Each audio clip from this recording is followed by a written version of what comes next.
Random. Wait, no, that's actually a good one. All right, boom. So, oh wait, I forgot to send my tweet.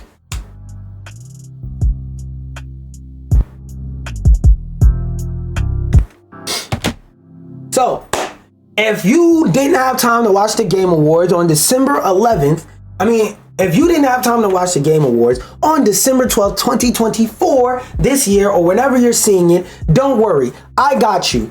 Here's all the nominations and all of that stuff that you care about. I'm gonna read them off, then I'm gonna go back and talk about it in case you just wanna know who won out of the people that you actually care about. Best fighting game for the Game Awards this year, best fighting game went to Tekken 8. Games for Impact, Never. Best family game, Astrobot. Best performance, Melina Juergen as Senua in Senua's Saga Hellblade 2. Best action game, Black Myth Wukong. Most anticipated game, Grand Theft Auto 6. Best multiplayer, Helldivers 2. Best art direction, Metaphor Refantasio. Best game direction, Astrobot. Best debut indie game, Ballotaro. Best action adventure game, Astrobot. Content creator of the year went to Queso. Best ongoing game, Helldivers 2. Best adaptation, Fallout television series. Best score in music, somehow Final Fantasy VII Rebirth. Best independent game, Ballotaro. Best audio design, Senua Saga Hellblade 2. Player's voice, Black Myth Wukong. It went to player's voice because I'm not even gonna spoil it. Best narrative, Metaphor Refantasio. Game of the year, Astrobot Sweep! Astrobot Sweep! Oh, I like that little effect they did with my voice. Sweep! I don't know if y'all can hear that, but yeah, Astrobot. Now, for the people who are watching the long form video, I'm gonna go through and talk about why I personally think each of these won Game of the Year, what are my thoughts, so on and so forth. Tekken 8, I really feel like Tekken 8 didn't have any real competition this year. Because yes, Dragon Ball Sparking Zero is a big game that came out. But competitively, as a fighting game, which is one of the more important things of a fighting game, is how the game works and how it plays competitively. Nigga, competitively, this game is fucking horrible. Oh, actually, I need to go back over. Nah, I don't want to read it again with my damn Christmas hat on. Oh well. But competitively, Sparking Zero is horrible. Between the weakest character in DBZ lore being able to trip forward with a box and blow you up, and fucking Dr. Jiro and 19 just going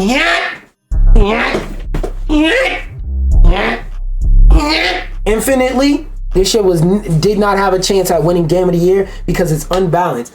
But it's not unbalanced in a bad way. It's unbalanced in the name of fun, but not enough people understand that. Also, most people who play fighting games, unless it's like a rare instance, want a balanced fighting game. But Sparking Zero was not that. Grand Blue Fantasy Versus, probably a good game. Nobody knew it came out this year. Marvel vs. Capcom Fighting Collection Arcade Classics. It's an arcade collection with a bunch of old games. This is basically a Marvel vs. Capcom 2 nomination. Multiverses. As many videos as I made on Multiverses, y'all know why I don't like this shit. Games for Impact. I don't know the story of Never. I haven't played it. I do want to play it because of this and because the game is only 3 hours long total in length. But Never, the one thing I do say about this game is that this game looks absolutely gorgeous. You could pause any frame of this game, take a picture of it, and it looks like something cool enough to be hung up on a wall. Best family game. Come on now, where's the broom at? Where's the broom at? Where's it at? Where's that? Best game, Astrobot, Sweet. The thing that surprised me about this category is this category had very stiff competition. Because Princess Peach Showtime, even though that game, I don't think it was a bad game from what I remember, but nobody remembers that game came out this year.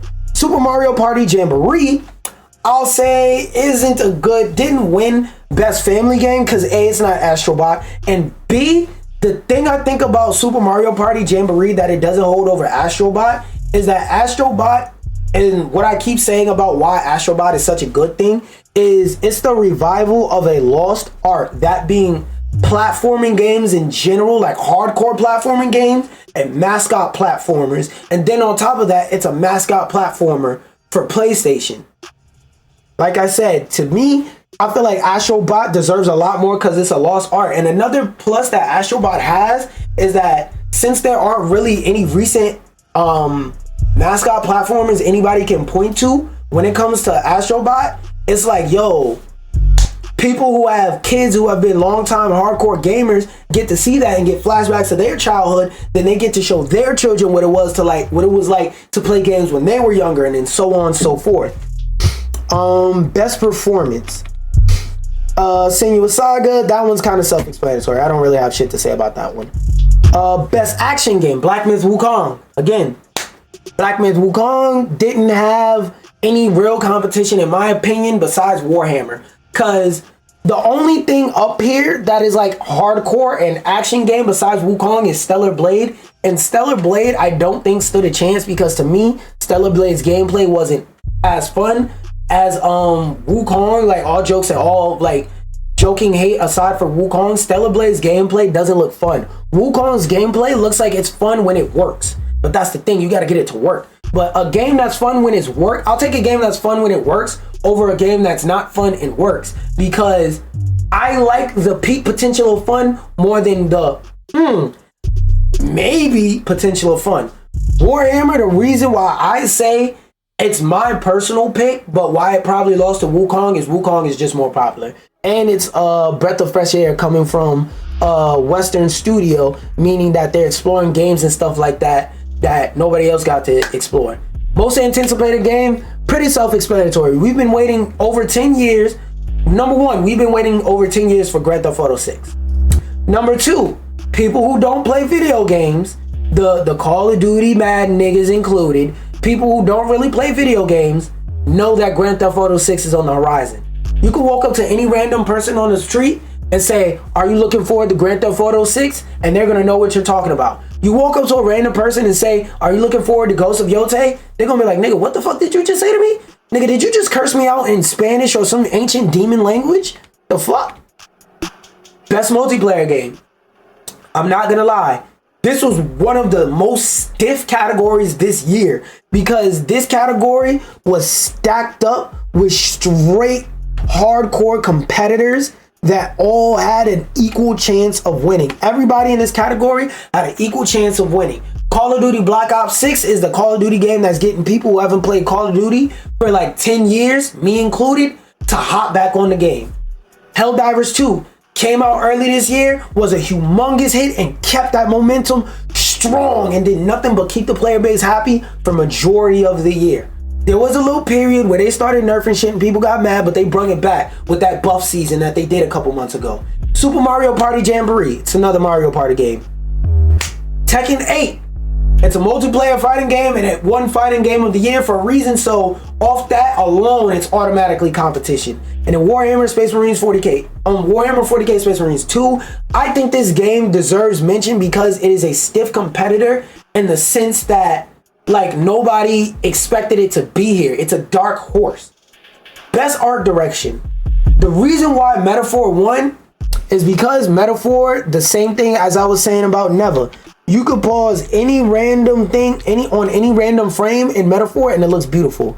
I typed that all wrong. MEPHOR. Metaphor. That's all I have to type. Images. You can look at any random still of gameplay. Oh wait, no. I don't feel like pulling up a video, but if you just look at all these Google images, oh, this is a good example. Open image in new tab. This is a cutscene in the game, bro. Cutscenes in the game constantly look like this, and you get a whole fuck ton of them. It isn't like a game where you get 3 cutscenes and then it's like wrap it the fuck up. Well, our animation budget is running out. No. Throughout the whole 1 billion hours of the game, all the cutscenes look beautiful and gorgeous like that. And even in just regular casual gameplay, it still looks phenomenal. So this one was a no-brainer. Shadow Tree, I don't think should have won. Black Myth Wukong, it has moments where the art is good, but it's not consistently good throughout the whole game from what I've seen. Astrobot, I'll say is a good contender, as well as Neva, but nobody knew about Neva. And Astrobot, I don't know how to describe it, but it's just not unique in its art style. It's unique in its art direction and best game direction, as what it's about to win next. But in terms of its art style, it's unique for its genre. Like, it has that shiny Unreal Engine feel to it. It's not unique.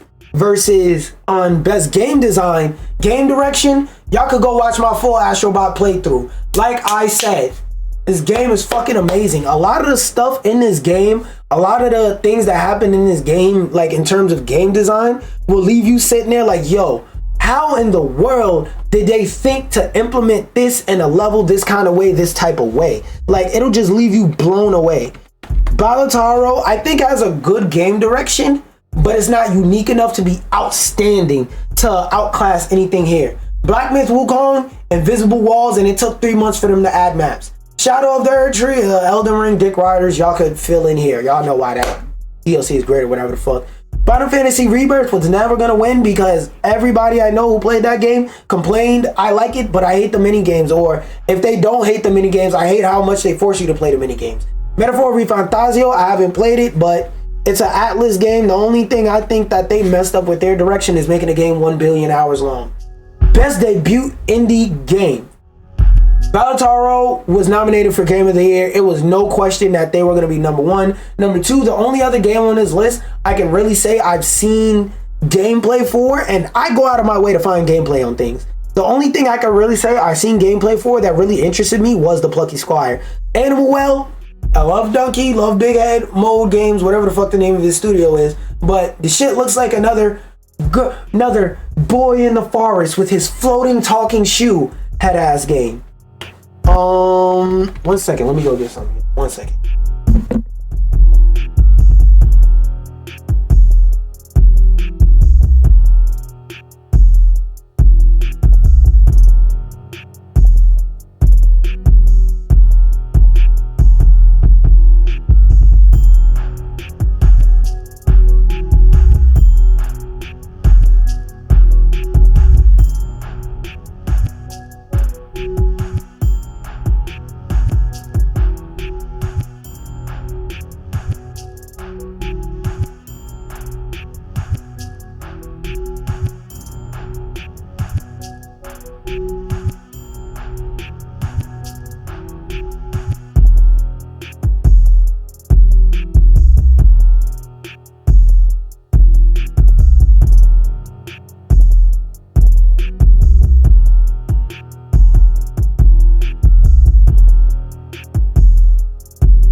All right, what was I last talking about?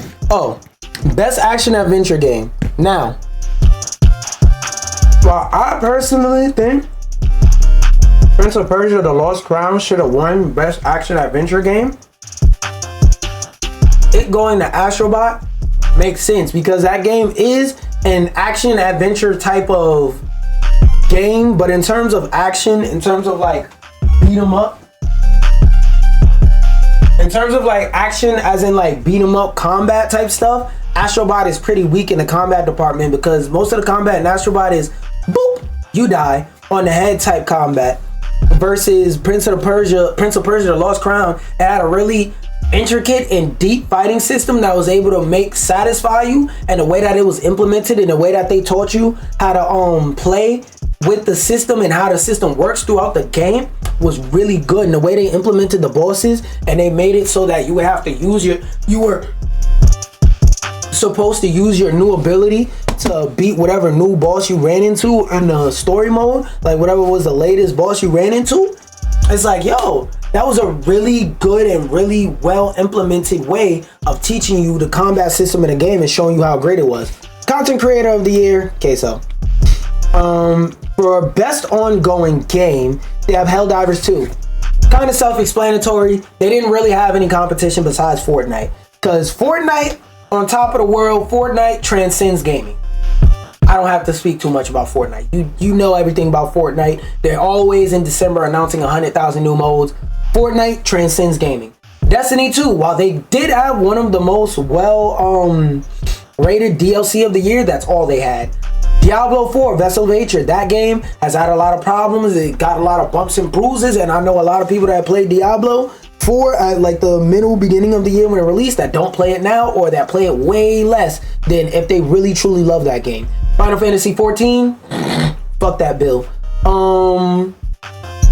Fortnite, getting Fortnite. Helldivers came out this year, exploded on the scene, everybody loved it. Only time people was ever mad at it was because of Sony. Nobody was ever mad at that game because of the game's bad design.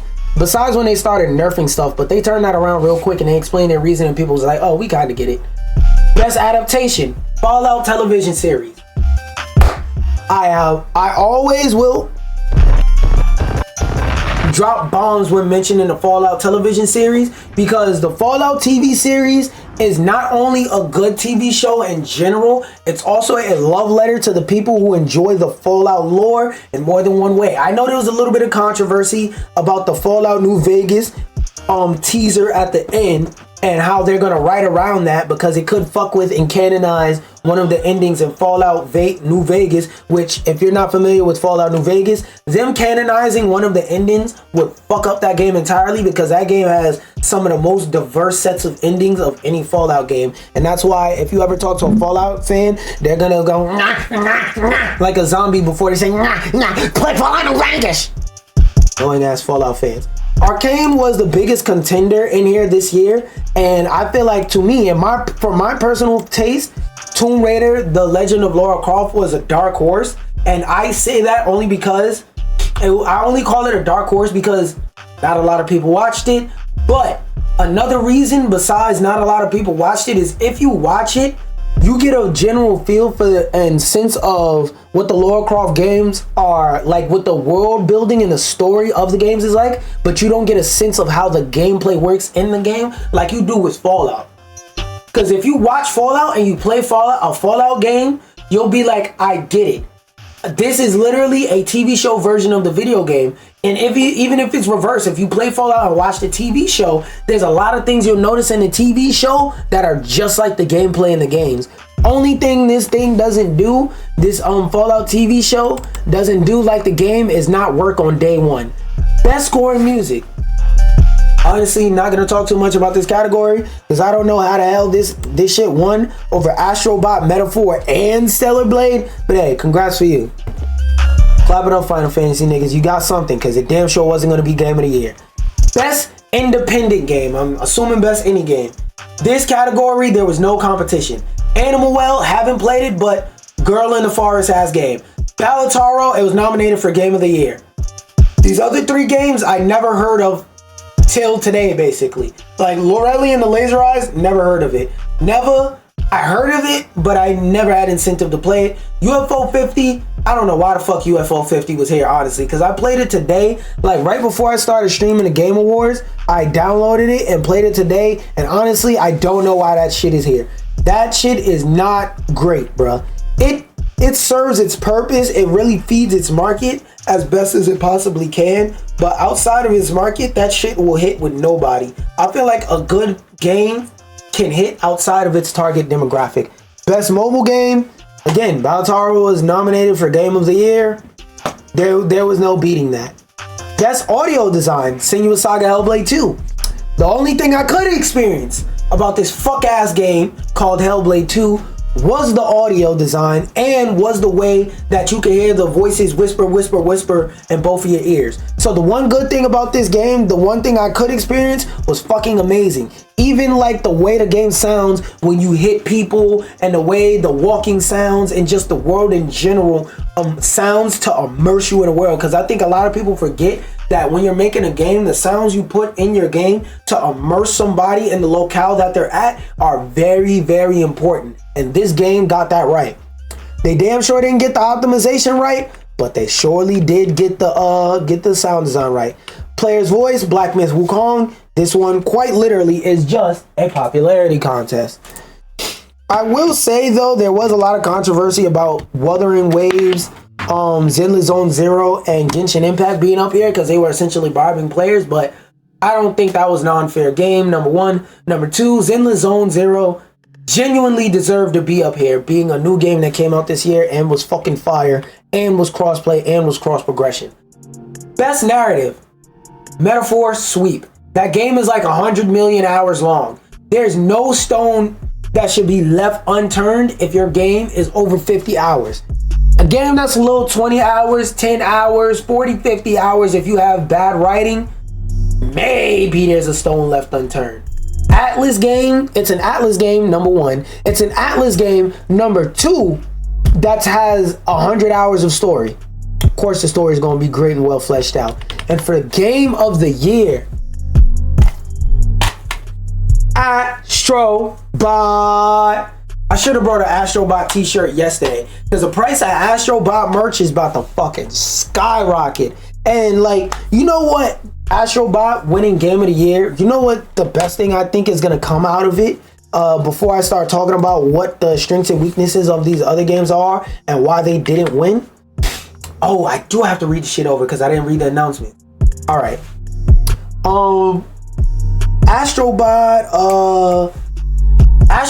one of the main things I saw in Astrobot that I didn't understand why this doesn't exist, and that a lot of people that played this game didn't understand why it exists, is there's like no Astrobot merch. Like, I can't buy an official Sony made or licensed plushie. I can't buy an official Astrobot toy to like put on my shelf, because as y'all see, I put a lot of toys and shit on my shelf. Can't buy an Astrobot toy to put on my shelf. Astrobot like Funko Pop, none of that. Ain't no Astrobot t-shirts, Astrobot hats, Astrobot shoes. There's no Astrobot merch outside of the game. Now that this game won Game of the Year and Sony sees that people love this game and that this game is appreciated, it's gonna get a lot of merch, and I'm gonna go broke getting it. Balotaro, I don't think won because as an entry itself, it was a strong entry, don't get me wrong. It was definitively the best mobile game and best indie game. As you see, also, it was nominated for this year, but I don't think it has anything that stands out on the level of Astrobot, because Astrobot literally hits everything. Astrobot hits every checkbox in a good way. Like, is Astrobot a game that you can finish without having to stress yourself out and wait for the game to drag on? Nope. Checks the not 100 million hours for no fucking reason box. Is everything you do in Astrobot meaningful, and is there a specific reason as to why you have to do the things that you do? Yes. Check that box off. Are there plenty of collectibles, cosmetics, and other things to enjoy for free in the game without getting nickel and dime and them trying to make you shove a quarter and shove dollars and all this and the infinite money machine? Nope. Everything in the game, once you buy the game, everything after that in the game, DLC included, free. Check. Was this game cool, pretty? Check. Was this game unique, at least for the market that it's in right now? Was this game unique? Check. Was this game fulfilling? Check. Did this game work? Check. Check, check, check, check, check. So many checks out here. You know Astrobot ain't never going broke. Astrobot checks every category. And I feel like Balotaro only checks a few categories. For a mobile game, it's phenomenal. It's amazing. And it being on PC is just now you can play it on PC too. Fuck it, why not? So, Balotaro is amazing as a mobile game. But as anything above and beyond that, it's not that great. Not saying it's a bad game, but if we go beyond the standards of what you hold what you expect a mobile game to be, if we go above those standards, Balotaro's not getting anything. Black Myth Wukong, that game didn't even work. Invisible Walls, game where you play as a monkey and you can't even fucking jump. And did I mention that the game wasn't optimized? Also, the navigation, terrible. Couldn't even tell where you were going. Shadow of the Erdtree, it's a fucking DLC. Shouldn't win shit. Final Fantasy Rebirth 7. Not only is this a sequel to a previous Final Fantasy remake where we were already getting the same kinds of gameplay that existed in the last game, nothing new except the tons of mini games that they bombard you with. This game didn't do anything unique. And the game that I thought had the best chance of winning was Metaphor ReFantazio, but Astrobot won over it by some pure chance of luck. And Metaphor, like I said, I honestly don't understand why Metaphor didn't win. Astrobot winning, as far as I'm concerned, is pure luck. And if you're watching this video and you were wondering if there were any announcements that caught my eye, I didn't think to start noting my announcements till halfway through. So some of them I retroactively thought of and some of them I just noted down while I was watching. But the ones that stuck out to me were Dying Light the Beast, a new Virtual Fighter game is coming. Oh, I forgot to put Okami.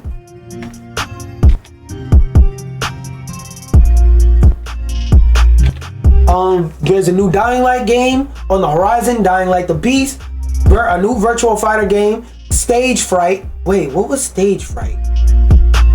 Oh. They didn't show any gameplay for Stage Fright, but the visuals and the graphics look so freaking crazy. I just wanted to put it down. Split Fiction. The people who made It Takes Two made another game. It has nothing to do with It Takes Two. It's a whole new game. Tekken, I put Tekken 5 like a dumbass. Tekken 8 got a new character that's probably gonna ruin their meta because last time they added a guest character from Final Fantasy in Tekken and ruined the goddamn meta. Mafia the Old Country got revealed. On Okami's sequel is said to be in the works, and this game, they didn't show no gameplay, no footage, or anything like that. They just said it's in the works. And Intergalactic, the Heretic Prophet, it is the new GALA. Oh, I forgot the T. It's the new Naughty Dog IP that they said they're working on. Now, just to do a whole rundown of the list for the end of the video, one, and do a rundown for when I throw this on TikTok and stuff like that. Let me just the camera up a little bit. The Game Awards winners that matter. Let's see if it stays when I scroll. No, it doesn't. Okay, so if you didn't watch the Game Awards and you want to know who are the winners of the awards you care about, this is the perfect short video for you. The winner of Best Fighting Game. I'm gonna have to read the nominees too. If you didn't watch the Game Awards and you want to know who won what award, but you don't care who won, if you didn't watch the Game Awards and you wanted to know who won the awards you would care, this is me scripting it live. If you didn't get a chance to watch the Game Awards and you wanted to know who won what, but only for the categories you care about, I got you. If you didn't watch the Game Awards today, if you didn't watch the Game Awards and you wanted to know who won what for the categories you cared about, don't be worried. I got you. I'm going to read off all the winners, and above me, you're going to see all the nominees too. Best Fighting Game, Tekken 8. Games for Impact, Never. Best performance, Melina Juergens as Senua in Senua Saga Hellblade 2. Best action game, Black Myth Wukong, because it damn sure wasn't going to win best game of the year. Most anticipated game, Grand Theft Auto 6. Best multiplayer, Helldivers 2. Best art direction, Metaphor Fantasio. Best game direction, Astrobot. Best debut indie game, Ballotaro. Best action game, Astrobot. Content creator of the year, Queso. Best ongoing game, Helldivers 2. Best adaptation, Fallout 2024 television series.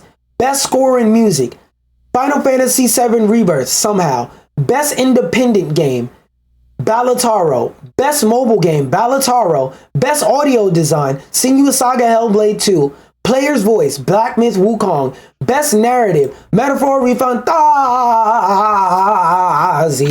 And game of the year, Astrobot. And if you wanted to know if there were any game trailers that caught my eye, anything that I thought looked cool, you can look above. But as for games that actually showed gameplay and gave a release date out of this list, I think I'm looking most forward to Dying Light, Split Fiction, and Dying Light, Split Fiction, Mafia the Old Country, and Intergalactic Heretic, the new Naughty Dog shits. I hope that's enough. I hope that's enough in terms of what I will be doing for the rest of on a video of something and watch it